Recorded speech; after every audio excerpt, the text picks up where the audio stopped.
Bob Denton, and welcome to another conversation. You know, college enrollment among young Americans has been declining over the past decade, down over 1 million from the peak in 2011. Males represent 71% of the decline in college enrollment, and today only 39% of young men who have completed high school are enrolled, representing 44% compared to 48% women. Well, joining me in a conversation to explore why and the impact of young men not going to college is Dr. Marcus Weave-Hightower, who is professor at the School of Education at Virginia Tech. And thanks so much for joining me. It's a great honor to be here. Oh, well, you're very kind indeed. And you know what is interesting? We know that there are just simply less males and females in terms of what they call about that enrollment cliff or what have you. It's just not as many young people. But even among both males and females, there seems to be a decline among both going to college, but it's very notable in terms of males. Is that right?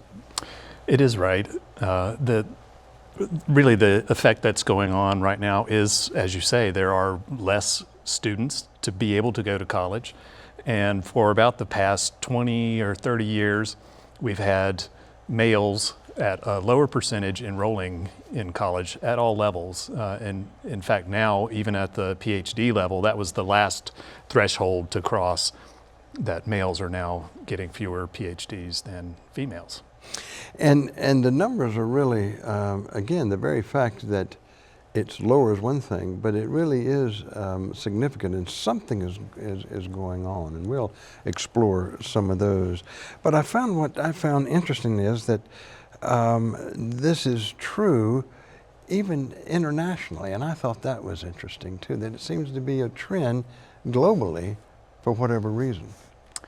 Yeah, and you know, we don't exactly know particular reasons, so there's not 2 or 3 things that you could point to, but ultimately I think here in the US we've been leading that trend over the past couple of decades, but certainly internationally the UK, Australia, places like that are definitely catching up with that same kind of trend. I mean, obviously there are cultural kinds of similarities between those countries, so it might have something to do with our cultural similarities. Right. Well, so before we get to some of the causes and certainly what reasons that young men give, from a 30,000-foot view, does it differ in terms of race? Is there a difference in terms of race as it relates to young men not going to college? Well, we see across races that men are not going to college at the same percentages as their female counterparts. But I do think there are, between races, some slight differences. So for instance, Native American men, African American men, and Hispanic men go to college at lower rates than their white American peers. And I assume, and I probably shouldn't assume, but I'm assuming obviously there's a correlation between family income and going to college. And is that a safe assumption to make? It is. There are so many great reasons to go to college. The statistics have borne it out for decades and decades. You know, everything from job satisfaction, employability, income, health, even marital satisfaction, all of those things are improved by having gone to college. So when we think about, well, what does it matter if men are not getting as many college degrees?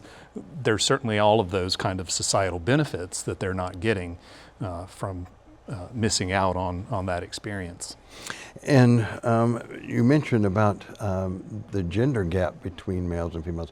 As you say now, I mean, the majority of women are getting the BS degrees or BA degrees, masters and PhDs by 6% or more, I guess. And so it really is a decline in terms of men even completing. So not only not going, but actually being successful in completing in terms of their degrees.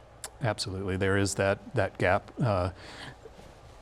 basically throughout the entire pipeline from enrollment to graduation.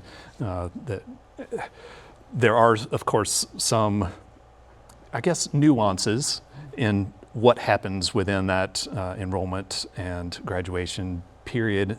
in terms of like which disciplines men and women are going into. We still have a very gendered sort of set of disciplines at universities. So for instance, many of the degrees that women are getting would be in fields like education and nursing, things that have traditionally been very gendered disciplines, and men still tend to dominate in fields like computer science and engineering and those sorts of things. And of course, when we look at kind of the outcomes that they have from going into those particular disciplines, certainly there are economic benefits that I don't necessarily think that men are missing out on as much as we might assume, just looking at higher education in general. Mm-hmm. Well, the Pew Center for Research asked men who are not going, decided not to go to college, what are the reasons? And I find some of them interesting. About 25% just said, I just didn't want to. I mean, I just didn't want to. And you would think that there's so much out there about higher ed, even if it's sports or what have you, that just, well, I just didn't want to. It was interesting that came in at 25% as a cause. That kind of surprises me a little bit too. It's not, I don't think it would surprise a lot of researchers about like when looking at why people choose not to go into higher education. But certainly, you know, we've developed a culture of masculinity in the United States that doesn't necessarily value sort of book smarts, if you will, as part of masculinity.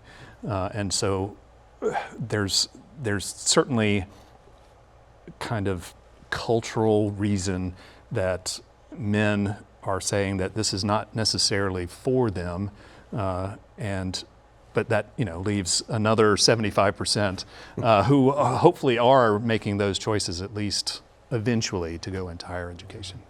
Another one at 20%, but it said, I don't need more education to do the job that I'm going to do. That's absolutely true. One of the charts that I show my students in class when I teach my gender and education course is a bar graph that shows that women need one more degree to earn the same amount of money as the average man. So in terms of the kind of economic payoff, men are making a pretty rational decision to say, like, you know, why spend that amount of money if I'm going to earn as much as a woman would by getting that higher education degree. So, and I think women are making that same kind of trade-off as well, saying that, you know, I need to go to college if I'm going to have the kind of financial security that I want long term. And you know, for the first time, we're seeing articles about some corporations are now removing the college degree requirement for some of the jobs. And even the military in some of their specialties now have lowered what would be required as it relates to a degree, and even to the point of some specialties, not even a high school education, even though they would help you obviously get your GED. So there does seem to be a readjustment in terms of you have to have a degree for some of the jobs. It seems to be a trend in that regard. Absolutely. I mean, I think there's kind of some corrections being made towards, you know, especially sort of lower skilled jobs that don't necessarily need people to take on those kinds of debt loads and things that oftentimes will come with college. And certainly we also are in kind of a cultural moment where a lot of people are questioning, rightly so, I think, you know, the cost of higher education, and is it going to be a worthwhile trade-off for the kinds of jobs that people are going to need. The highest percentage reason for 39% for not going is, I can't afford it. And yet, I get so blinded because my career was in higher ed and in higher ed administration, what have you. There seems like, and again, student debt is kind of a separate kind of consideration, but it just seems like there's so much money available and scholarships and all that. And yet 39% as the reason that they didn't go was they couldn't afford it. I thought that was interesting. Absolutely, and I think really this is a role that K-12 education can play in being able to connect students before they go to college to help them understand really how it can be affordable for them in terms of loans and grants and those kinds of things. At the same time, it's no secret that the cost of higher education is going up for the students themselves as some states pull back on the amount of money that they put into the higher education system, and it's still a lot of money, but it's certainly a dwindling percentage of most universities' budgets comes from their states, and students then have to pick that up with their tuition to be able to compensate. You know, the second highest, 35% of the young men who decided not to go said they need to help family support, which is interesting, whether that's literally getting a job, contributing financially to the family, or I guess if I'm out of the household on my own, one less mouth to feed. But that's interesting at that level that 35% said, I need to help support my family. That surprised me a little bit there. Absolutely, and we look at modern students, so many of them have jobs that they're doing in addition to taking their classes. So the sort of traditional view of an undergraduate as an 18-year-old that has no obligations other than partying after class, it really is a lot of students who are working and trying to support families oftentimes, and otherwise be able to afford the kind of living expenses and tuition expenses that are out there. And culturally, men have always had that breadwinner role. So certainly, if there are children involved, families that they have to take care of, aging parents, those kinds of things, certainly that is a barrier for some men going into higher education. The one final statistic that they showed that 13% says, I didn't think I could get into a four-year institution. Only 13% of them. In other words, it's not like, oh my gosh, I don't think I can get into one. It's like that they're not concerned about that in terms of all the other reasons. And so I thought that was kind of interesting. Let's try to look at some other kind of factors. Some might be controversial, conjecture, but let's go give a shot at it. But do you think there's a role that social media, we blame social media for everything, and rightly so, I think, in 99% of the time. But do you think social media might have contributed some way to somehow affecting males that they would not be so inclined to go to college? Well, I think there is a kind of cultural moment going on where the value of higher education is coming under question. I think that a lot of media sources have pundits that come on and say things like, it's really not worth it. Wokeism has run amok in colleges and universities, and we want our kids to avoid that. And I think that message just kind of gets amplified over social media. So certainly I think in terms of the way that people talk about whether they should go into higher education or not, certainly gets filtered through that social media mill. Mm-hmm. And some are saying that as it changes the socialization, the interactions, the interpersonal, different for girls than boys, women than men, and those incredible computer games that are down in the basement, and there's still some now that are 32 and still doing the computer animation games. Do you find that the pandemic, pre or post-pandemic, does that seem to play a role? Is it that we know that it's continued declining going, but is there something unique about the pandemic, you think, that impacted that at all in terms of males? I think it's hard to say at this point. We're so close to the event that it's hard to know exactly how it's playing out. Certainly in terms of enrollment, there was a dip when the pandemic came along. I think especially more men than women sort of took that opportunity as a way to sort of pause going to higher education. Certainly the form that higher education was taking at the time, not being in classes and on campus, but having to do many of our classes over video conference and things like that, that can't have helped the sort of allure of going into higher education, because certainly people want to go to college not only because of kind of the knowledge transfer that you get from your classes, but there's also the socialization, the networking opportunities that people have, so that, you know, lifelong connections that they can turn into jobs and other kinds of opportunities.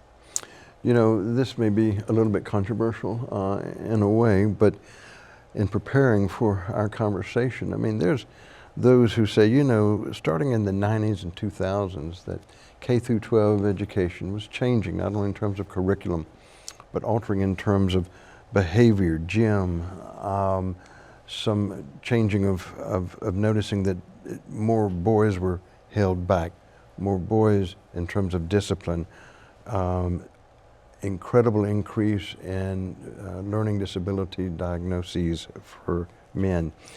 And then struggling to find out, like you were saying a little bit earlier, what does it mean to be a man, and kind of thinking about that role. A little bit touchy, but from a sociological perspective, is there some justification of structural changes during that time, that like you couldn't play dodgeball anymore, or even simple kind of things that seem, it's ridiculous, but does it have a cumulative impact? Well, it so happens that K-12 is really the area that I've spent the most time looking at the education of males in, and certainly many of the signs in terms of outcomes, in terms of the kinds of grades that boys get, the kind of skill levels that they have, there are many areas in which they are actually behind, literacy being one of the major ones. And of course, literacy skills are very important for college and university coursework and being able to be successful. So in a way, there is kind of a pipeline problem that we have, and K-12, I think, has a role to play in making it so that boys are prepared for the college experience. I think we also, of course, have to think about those kinds of masculinity issues. I mean, we've had a major social overhaul over the past 50 years or so, and I think girls have had many resources for rethinking their role in society in very positive ways, and I'm not really sure that boys have had that same kind of opportunity to be able to adjust to new expectations, right? Where information-based society, where the so-called soft skills of, you know, being able to be social and empathetic and those kinds of things, we haven't really made that transition, I think, for a lot of boys to be able to adapt. You know, one line I read, and just a line that struck me, correcting cultural deficits and opportunities for girls was not a zero sum for boys. And so there is something about that you're kind of seeing during some of the very much needed changes in the 2000s, but unseen necessarily effects. This too may be controversial, but I'm just going to say it from the standpoint that some concerns, and people have written about the deconstructing the role of father, either in terms of some of the divorce laws, the rise of fatherless homes, the perhaps not lack of, but different in terms of role model. And so that is perhaps a contributing concern that's been arising, that may not be causation, but perhaps a correlation. I don't know. I think there would have to be some kind of correlation for a number of different reasons. Obviously, single-parent households, especially women-led single-parent households, have economic constraints that make going to higher education a little bit more challenging. Certainly that role modeling issue. One of the concerns that I have about the number of men reducing in higher education is we know that one of the best predictors of going into higher education is having a parent who was in higher education.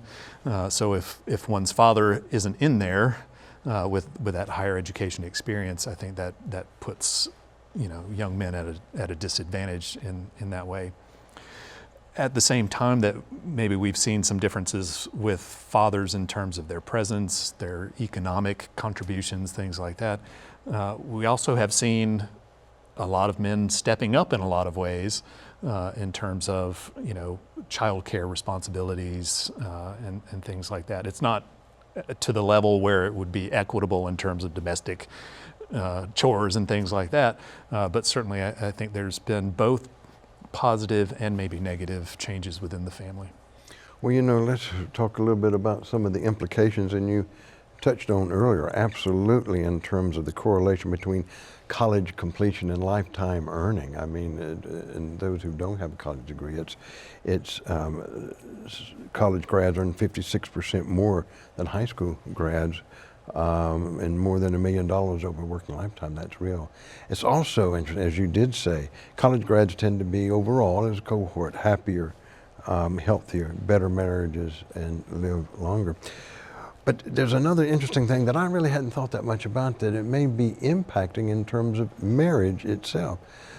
If women continue to get the degrees and what have you, and outpacing men, what does that do in terms of some of the relationships and the difference in terms of timing of marriage? And it may be a little bit of a downstream impact as a cohort. And I really hadn't thought about the marriage dynamic, because that's kind of complicated. But I didn't really think about that until I was reading some of the material. Yeah, and I'm not an expert on marriage, of course, but I do know that within the talk in colleges and universities, especially their admissions offices, they are concerned about the kind of social dynamics on campus when there are 6 women and 4 men out of any 10 different people. Certainly the kind of dating life that they want to encourage on campuses is certainly a little bit more difficult for them in terms of just kind of creating that social atmosphere. But certainly, when you get into marital dynamics, differences in education, differences in income, those kinds of things can certainly cause frictions.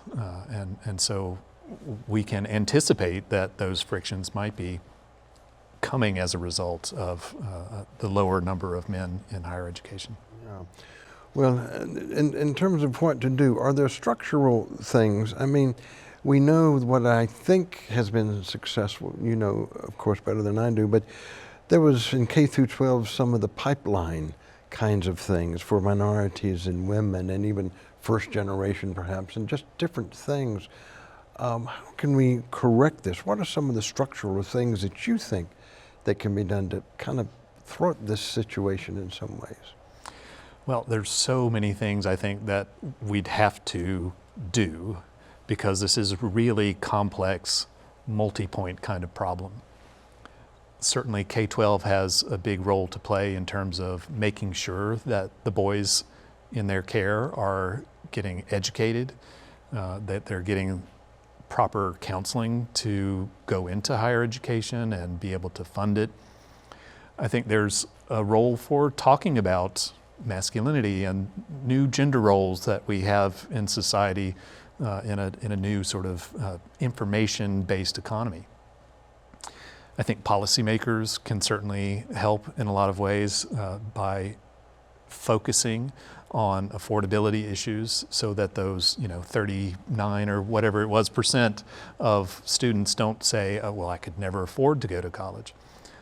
Ultimately, it's within the state's interest, because people who have a college education, again, are healthier.